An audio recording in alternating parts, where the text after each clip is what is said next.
साम्राज्य सामान्यांचा असामान्य आवाज।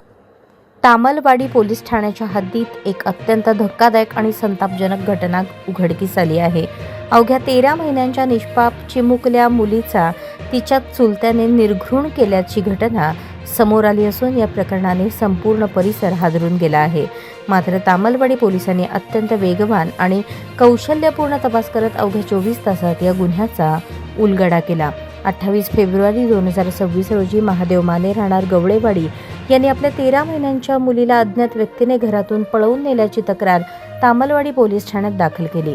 तक्रारीनुसार तामलवाडी पोलीस ठाण्यात BNS कलम 137(2) अंतर्गत अपहरणाचा गुन्हा नोंदवण्यात आला। घटनेचे गांभीर्य लक्षात घेता तात्काळ तपासाला सुरुवात करण्यात आली।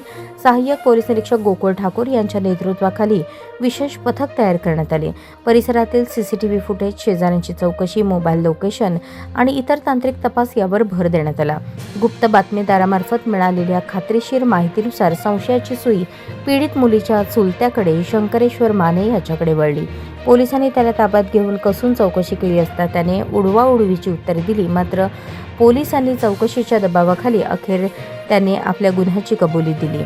आरोपीने दिलेल्या माहितीनुसार 27 फेब्रुवारी रोजी पहाटे 5 ते 5:30च्या सुमारास त्याने झोपेत असलेल्या चिमुकलीला घरातून उचलून नेले, गावाबाहेरील शेतात नेऊन तिचा गळा दाबून खून केला। त्यानंतर गुन्हा लपवण्याच्या उद्देशाने कोयत्याच्या साहाय्याने मृतदेहाचे तुकडे करून पोत्यात भरले आणि जवळील चारीमध्ये पुरून टाकले। आरोपीच्या कबुली जबाबानंतर पोलिसांनी 2 पंचांसमक्ष घटनास्थळी पंचनामा करून मृतदेह ताब्यात घेतला। संपूर्ण प्रक्रिया कायदेशीर नियमांचे पालन करून पार पाडण्यात आली असून पुढील तपास आणि फॉरेन्सिक प्रक्रिया सुरू आहे। प्राथमिक तपासात उघड झाले की आरोपीच्या भावाची पत्नी परपुरुषासोबत पळून गेल्यामुळे त्याच्या मनामध्ये तीव्र संताप होता। तसेच पीडित मुलगी आपल्या भावाची नसल्याचा संशय होता। या संशयातून आणि संतापाच्या भरात त्याने हे निर्दयी कृत्य केल्याचे निष्पन्न झाले।